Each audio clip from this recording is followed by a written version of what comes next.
Assalamu alaikum everyone. Today's vlog is going to be a little different. I went to the famous White Clay Wheels in Durgapur.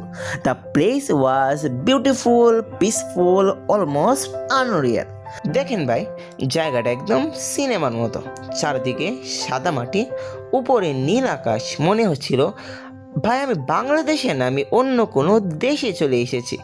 কিন্তু ভাই আমি ভাবলাম আজকে cinematic shot নিব। এই জন্য একবার ধীরে হাঁটি, একবার আকাশের দিকে তাকাই, একবার এমন ভাব নেই যেন জীবনের সব সুখ আমার কপালে আছে। কিন্তু ভাই পার মনে মনে ভাবতেছিল এই ছেলেটা একটু বেশি ভাব নিচ্ছে। পরে হঠাৎ করে দেখি এমন ঝড় শুরু হলো।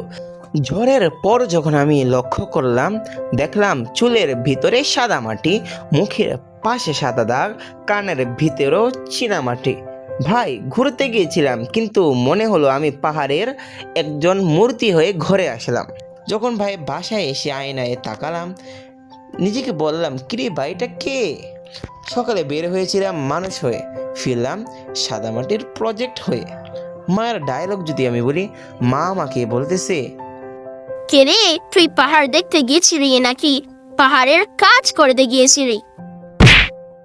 পরে আর কি করা, সুজা সেলুনে এন্ট্রি দিলাম। দরজা খুলে বললাম, ভাই আজকে আমার ফুল সার্ভিস লাগবে। চুল কাটতে কাটতে মনে হচ্ছিল পুরান ভার্সন ডিলিট হয়ে নতুন সফটওয়্যার ইনস্টল হচ্ছে। আমার চুলগুলো আগে থেকেই বাবরি থাকার কারণে চুলের মধ্যে আর বেশি সময় দিলাম না। কিন্তু ভাই তাদের ফেসিয়াল আশ্চর্যজনকভাবে খুবই সুন্দর। আমি তাদের থেকে গোল্ডেন ফেসিয়ালটা নিয়েছি। তারপর তাদের হাতের জাদু দেখে আমি আশ্চর্য হতে বাধ্য হই। আজকের ফাইনাল লুক দেখেন, সাদা পাহাড়ের ডাস্ট থেকে সেলুনের স্টাইল পর্যন্ত।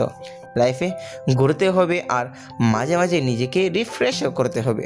স্মৃতি সুন্দর রাখতে হয়, চেহারাও সুন্দর থাকতে হয়। তো ভাইজান আপনারা জানতে আগ্রহী না আমার বিল কত এসেছে? আমার বিল এসেছে মাত্র 1700 টাকা।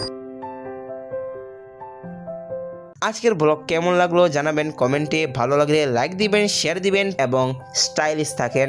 ধন্যবাদ।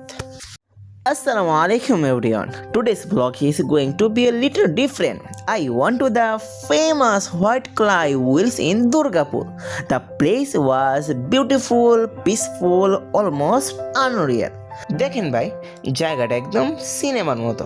চারদিকে সাদা মাটি, উপরে নীল আকাশ। মনে হচ্ছিল ভাই আমি বাংলাদেশে না, আমি অন্য কোনো দেশে চলে এসেছি। কিন্তু ভাই আমি ভাবলাম আজকে